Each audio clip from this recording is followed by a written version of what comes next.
Well, we are back in your inbox for your market update. This is Noah McIntosh with McIntosh and Associates. Inflation rises as Iran conflict drags on. In a surprise to no one, inflation spiked last month due to oil being parked in the 95 to 105 per barrel range as the Iran conflict drags on.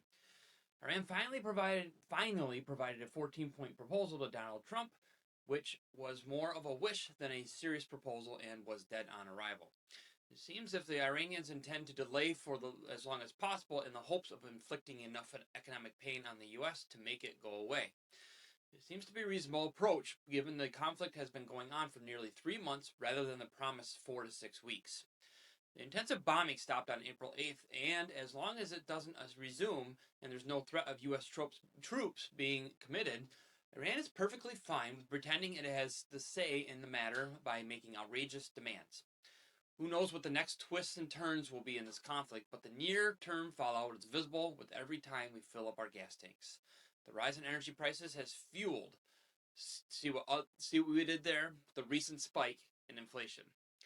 The consumer price index for April jumped to 3.8% from 3.3% in March, while the producer price index jumped 4.3% to 6%.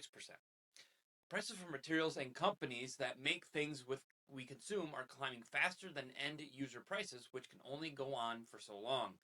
At some point, those costs must be passed on to consumers. With PPI as its highest level in 3 years, unless energy costs come down quickly, consumer prices will continue to rise even higher.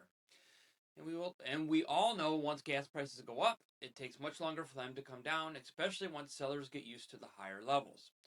And the increased inflation rates are driven by higher energy costs, which impact all parts of the economy. Unless the Iran conflict resolves quickly and the energy markets normalize, we could be in for a very hot and expensive summer. Markets remain seemingly unfazed by the whole thing as we hit new record highs last week. Things cooled off a bit on Friday as tech stumbled and yields climbed due to inflationary fears. So it's concerning when the 10-year Treasury surpasses 4.5% and it popped to 4.58% as we headed into the weekend. Warsh confirmed as the Fed chair. Well, Kevin Warsh, President Trump's pick to head the Federal Reserve, was confirmed on a mostly party line vote last week by a margin of 55 to 45. Pennsylvania's John Fetterman was the only Democrat to join all the Republican in favor of Warsh. Senior administration and cabinet nominees would routinely garner bilateral support and sail through the confirmation with maybe one or two seniors opposing for whatever reasons they had, but in a polite and collegial manner. Not so much anymore. Regardless, Jerome Powell's tenure as Fed chair was coming to an end this month, and Trump wanted different leadership. We'll have to see what the next leadership will look like with inflation where it is and where it is headed. Another little wrinkle is the upcoming departure of Fed member Stephen Moran, who championed large interest rate cuts in his very short tenure. It's hard to believe that if the president gets a chance to name another Fed voting member, their outlook would be much different. Given where things are today, there is zero case for lowering rates. In fact, there is a strong case for raising rates. Given all the shenanigans over the past 6 months around government funding and the Iran conflict, we're not seeing an overly robust economy that needed to be cooled off, but rather an inflationary situation that needs to be addressed. We're back to the same old decision. 1, raise rates to slow inflation and potentially harm the economy. Or 2, keep rates where they are, crazy as it sounds, lower them and risk even higher inflation.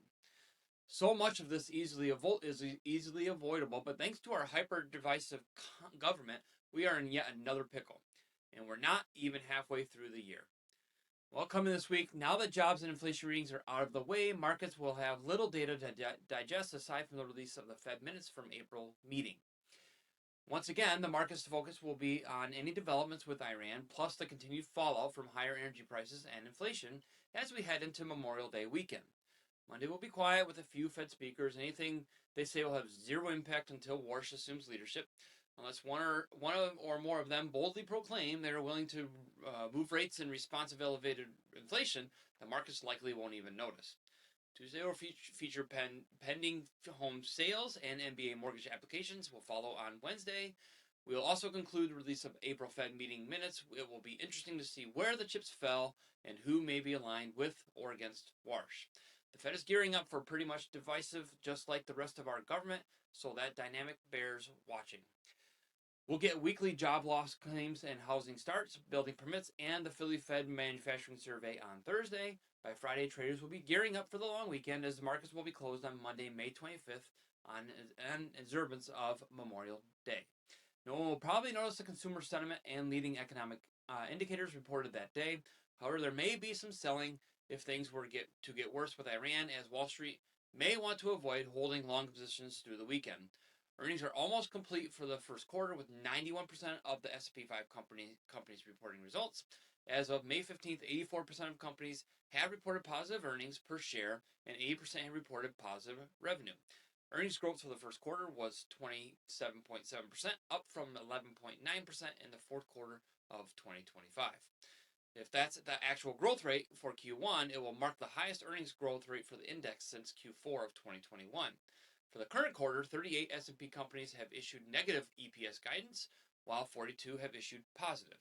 Valuation is still historically high for the S&P 500, with the forward 12-month price-to-earnings ratio at 21.4 versus 22.2 last quarter. Although this PE ratio is a little higher than the 5-year and 10-year averages, PE will likely jump again next quarter due to the market's recovery since the March lows. Well, that's it for your market update for this week. You'll probably see us in your mailbox next week. Have a blessed Memorial Day weekend. Any questions you have, please give us a call at 989-692-2200. And as always, focuswealthplan.com for more information.